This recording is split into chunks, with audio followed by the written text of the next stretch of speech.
When I was 15 years old, I was trafficked from Sussex, New Jersey. The ordeal lasted approximately 19 months and spanned over 3,000 miles, ending when I escaped at age 16 in Scottsdale, Arizona. It's now been 20 years since I escaped, and I'm only just now coming into the position to pursue justice. People often ask, why did it take so long to come forward? Let me be clear, I did come forward. I told people as it was happening and no one listened. Over and over, I was told I wasn't asking for help in the right way. I told my next door neighbor, who had been a child protective services worker for 25 years. She told me to tell someone else. I told my teachers at High Point Regional High School, where one teacher shook the hands of my trafficker. Several times, they watched me get picked up and driven off school property by an adult man and did nothing. I was diagnosed with an incurable STD during an OB/GYN exam with the trafficker sitting beside me. The doctor said nothing and did nothing. During those 19 months, I encountered dozens of adults, police officers, airport security, a realtor, nurses, a lawyer, and parents of friends. Not one of them intervened. It wasn't that I was silent, it's that no one acted. And when people don't act, the system doesn't act either. I wasn't rescued, I escaped. And after that, I was completely alone. People think trafficking survivors will have some dramatic Lifetime movie ending. They imagine a mother rushing into a police station, cradling her daughter in her arms, while a team of prosecutors and advocates rally behind them to pursue justice. That's not how it happened for me.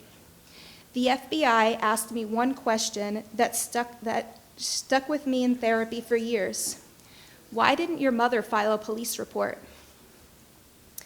Her name is Joanne. She never filed a police report because she was still receiving my father's Social Security survivor's benefits check, $1,450 per month. She told my trafficker she didn't care what happened to me as long as he took full financial responsibility and she kept receiving the check. She handed him my birth certificate, Social Security card, and personal effects, then used that money to get high and drunk with her married boyfriend. It has taken me 20 years to put the pieces of my life back together. I endured homelessness, abandonment, and trauma. I've gone through years of therapy. I earned a bachelor's degree. I put myself through law school. And in just a few days, I will graduate. Finally, I'm strong enough, stable enough, and skilled enough to try to pursue justice. And even now, with everything I survived, I'm being told I'm too late. I gave the FBI 20 credit cards the trafficker opened in my name when I was 15 and made himself an authorized user. I gave them my learner's permit with the address of the house that he rented. I gave them a photograph of myself, 15 years old, standing naked in a shower with him. I gave them witnesses, people who saw, knew, and admitted what happened. And still, it wasn't enough for criminal prosecution. Why? Because the standard of proof, beyond a reasonable doubt, is too high, especially in cases where years have passed. But in civil court, the standard is different. It's preponderance of the evidence, a lower burden of proof that I can absolutely meet. The problem is, I've been locked out of civil court too, because of the statute of limitations.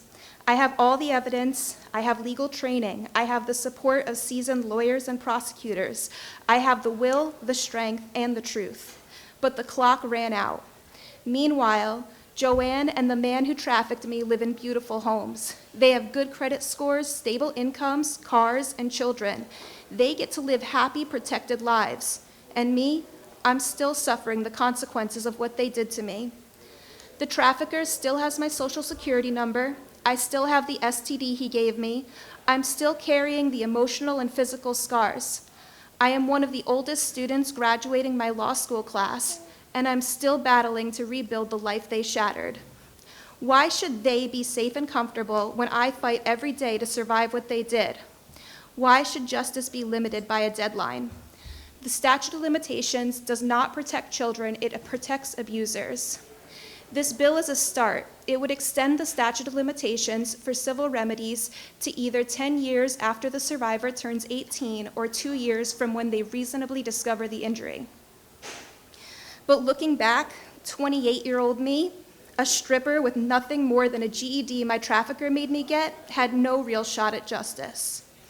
If I had been trafficked by someone rich and powerful, like Epstein or Diddy, maybe I could have found a personal injury lawyer willing to take the case.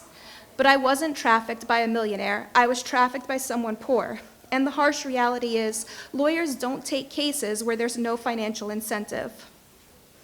In law school, we're taught that retroactive laws are disfavored because the process requires that people know the law ahead of time. It's about fairness and notice.